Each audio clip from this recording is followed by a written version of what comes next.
This session is Writing Your CV Part 5.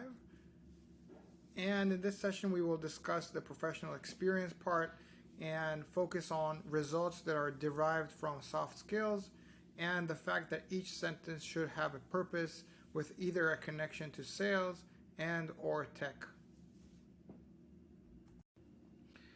Another section that I want you to incorporate within your CV is that the results need to be derived from soft skills. We spoke about soft skills. It's not only in the introduction section, it's also within the professional experience itself. So the goal here is to impress your future hiring manager by not only providing results, but also providing context in the form of soft skills. And the reason why this is important is that results without context are good. Results that can be attributed to actions that are correlated to soft skills that the hiring manager is seeking will make your CV exceptional. So if you just write your achievement also versus quota versus peer, I was a top performer, all these things, that's great. But if you take that and also add the soft skills, that's the level you want to reach.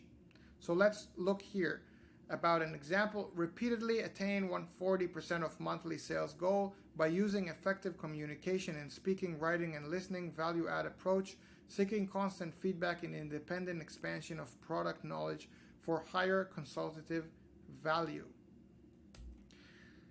And the blue part here is the result. So repeatedly attained 140% of monthly sales goal. So most CVs I see just stop there. But why would you stop there? So let's look at the different colors here. Results in blue and the soft skills in green. So most CVs I see just stop in the blue part. So in terms of results, repeatedly attain 140% of monthly sales goal. Most CVs I see just stop there. And that's okay, that's good.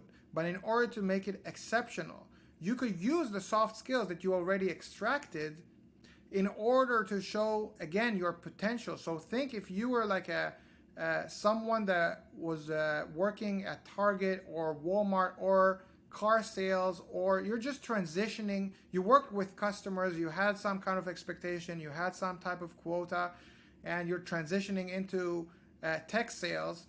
So just writing that you repeatedly attain 140% of monthly sales goal, that's cool, but that's in a different industry. The way you will show that you're relevant for tech sales is by using the result you had and attributing it to soft skills that the hiring manager is actually looking to see. So by using effective communication in speaking, writing, and listening, this is something that the hiring manager in tech sales is interested to see. We extracted that in the tasks you have done before. So this is taking it to the next level here. And I want to show you another example here. So the first one is awarded first place 2021 best performer OEM sales manager. That's okay. But look at the second example. Swiftly executed long-term complex sales cycle responsibilities using a consultative selling approach, resulting in first place sales manager award. So the whole first part is an addition of soft skills, and the yellow parts are the same, right? Resulting in first place sales manager award is the same as awarded first place best performer. But here you show how you reached to that result. And the whole part here that is not marked in yellow, the swiftly executed long-term complex sales cycles responsibility using a consultative selling approach, these are the soft and core skills that drove the result. And this is a better sentence. So the sentence on the bottom that explains how did you reach to this result, it's a better way to approach CV writing. So the top sentence is a good sentence, but the bottom sentence is excellent, and it's the same sentence just written in different ways. Each sentence should have a purpose. And the last section here is that each sentence should have a purpose. And the goal of this section is to talk about the fact that you need to grab the hiring manager's attention by adding only relevant information for the position. And the reason why this is important is that writing irrelevant information could not only distract the reader, but could also create concerns. So if it's not going to interest the SDR or AE manager, do not include the information. Ask yourself for every word in the CV, why is it here and how it impresses the hiring manager or the HR. Again, the purpose of the CV is not to land the job. The purpose of the CV first is to grab the attention that they will read thoroughly everything, and second, that they will invite you to an interview. Sometimes I see people with 2 pages in their CV, completely irrelevant if you are part of this mentorship. You just need to be more scrutinizing regarding what information should be included, what information shouldn't be included. So let's discuss what should and shouldn't be included. So don't include the sections on the left. So perform in-field interviews with potential candidates. If you are part of this mentorship, you are either interested in an AE or SDR position, you are not interested in a management position, this is completely irrelevant to the position that you are applying for. Process transactions at register. How is this relevant for a SDR or an AE position? What does this mean? How is this connected? This is not really connected to a SDR or AE manager. I don't see any value in sharing this type of information. It just, the CV would have been better off even without this sentence, because it's just not relevant for, there isn't even a soft skill relevant behind this. So if there were a soft skill relevant behind this sentence, I would accept it, but I just don't see what's relevant behind this sentence. So let's see another example. Responsible for building and deploying servers in our data center. Manage backup and disaster recovery with VM. Responsible for creating standardized Windows Enterprise images.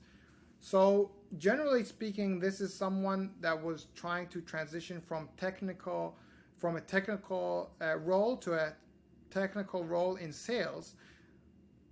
While the general concept that this guy is technical is definitely relevant for a CV in tech sales, there are 3 sentences regarding this topic. So he just needed to summarize all these 3 topics into one sentence that just shows that he is a technical person. There is just too much information. It's TMI. The point came across in the first sentence, probably substantially more technical even than the hiring manager or HR. One sentence was sufficient. Again, less is more. You need to be effective in your writing. So here on the right, let's see what's relevant and include. Communicate with point of contacts across major nonprofit organizations to execute benefit auctions and galas with high precision. I explicitly took an example of someone not coming from sales, working with and in nonprofit organizations. So, but the content here and the soft skills here and the intention behind this sentence is relevant for a SDR or AE manager. Communicated with points of contact across major nonprofit organizations to execute benefit auctions and galas with high precision. So first of all, there is this context of talking with people, also with multiple point of contact. So the whole context of identifying relevant people, approaching them, being personable, and also the high precision and executing a plan and with high precision. This is something that's relevant for a SDR and AE position. So also on the left side and also on the right side, there are examples of things that are not exactly correlated with sales. okay? But on the right side, the soft skills and the intention behind this sentence is more relevant in how it's written to the hiring manager and HR. So the whole context is, and you need to ask yourself, is this something that will interest the hiring manager? If the answer is not yes, this will interest them, so this shouldn't be included in the CV. Cool, so this wraps up part 5, and the next session is writing your CV, part 6.